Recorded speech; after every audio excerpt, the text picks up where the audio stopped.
Slapstick Theater. Elijah on Mount Carmel. This is Elijah. Heyo!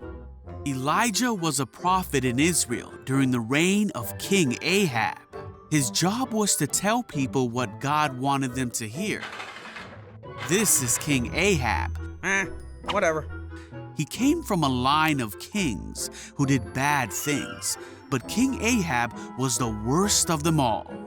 He led the Israelites to do evil things as well, and they turned away from God and started worshiping a fake god called Baal.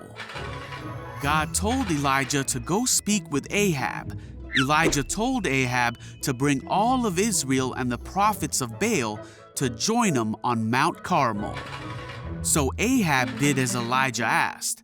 Then Elijah stood in front of them and said, "If the Lord is God, follow him. But if Baal is God, then follow him." But the people were completely silent. Elijah called for 2 bulls and told the prophets of Baal that they could choose the one they wanted to sacrifice to Baal. They could put it on the altar but not set fire to it. Elijah said, "I will prepare the other bull and lay it on the wood on the altar, but not set fire to it. Then call on the name of your God, and I will call on the name of the Lord. The God who answers by setting fire to the wood is the true God." And all the people agreed. Yeah! Elijah let the prophets of Baal go first. All right, you first. They prepared the sacrifice and called on the name of Baal from morning till noontime, shouting, "O Baal, answer us!"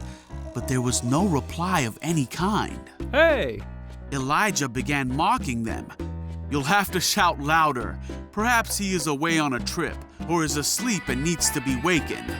So they shouted louder and raved all afternoon until the evening. But still there was no sound, no reply, no response. Everyone come here. Then Elijah called to the people. They all crowded around him as he repaired the altar of God that had been torn down and dug a trench around the altar. Then he had some men pour water on the altar 3 times. Elijah walked up to the altar and prayed, "God, prove today that you are God in Israel and that I am your servant. Answer me so these people will know that you are God and that you have brought them back to yourself." Immediately, the fire of the Lord flashed down from heaven and burned up the sacrifice, the wood, the stones, and the dust. It even licked up all the water in the trench. And when all the people saw it, they fell face down on the ground and cried out, "The Lord, He is God! Yes, the Lord is God!"